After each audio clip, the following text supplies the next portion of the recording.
আমরা মনে করি যে আজকে সরকারি দল হিসেবে তারা যে সংবিধান সংস্কার পরিষদের শপথ নিল না, এটা গণভোটের যে গণরায় এসেছে হ্যাঁ পক্ষে, সংস্কারের পক্ষে, সেই রায়কে বৃদ্ধাঙ্গুলি দেখানো হয়েছে এবং প্রতিশ্রুতি ভঙ্গ করা হয়েছে।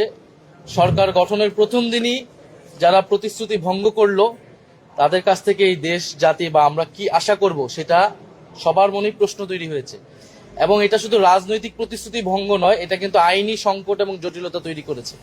কারণ গণভোট যেই আদেশের ভিত্তিতে হয়েছে, যে জুলাই জাতীয় সনদ ব্র্যাকেটে সংবিধান সংস্কার বাস্তবায়ন যে আদেশ, সেই আদেশে সুস্পষ্টভাবে লেখা আছে যে জনগণের যে সার্বভৌম অভিপ্রায় জুলাই গণঅভ্যুত্থানে হয়েছিল, যার ভিত্তিতে সংস্কারের আকাঙ্ক্ষা, সে অনুযায়ী গণভোট হচ্ছে এবং গণভোটের যদি হ্যাঁর পক্ষে রায় আসে তাহলে শপথ হবে একই অনুষ্ঠানে। সুস্পষ্টভাবে আদেশে লেখা আছে একই অনুষ্ঠানে নির্বাচিত যারা সংসদ সদস্য হবে তারা সংস্কার যে সভা, সংস্কার পরিষদের সদস্য হিসেবে শপথ নেবেন এবং একই ব্যক্তির কাছেই তারা শপথ নেবেন এবং পরবর্তীতে কার্যক্রম আগাবে। ফলে আজকে যে তারা শপথ নিল না, এটা কিন্তু হ্যাঁ তারা এটাতে সাইনও করেছে জুলাই সনদ, যার ভিত্তিতে হচ্ছে পরবর্তীতে আদেশ হয়েছে এবং এই আদেশটাকে কিন্তু তারা মেনে নিয়েছে, গণভোটকে তারা মেনে নিয়েছে, গণভোটে তারা অংশীদার ছিল।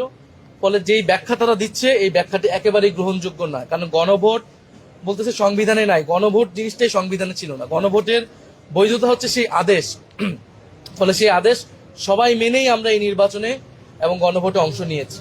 ফলে এখানে একটা আইনি এবং সাংবিধানিক সংকটও তৈরি হলো।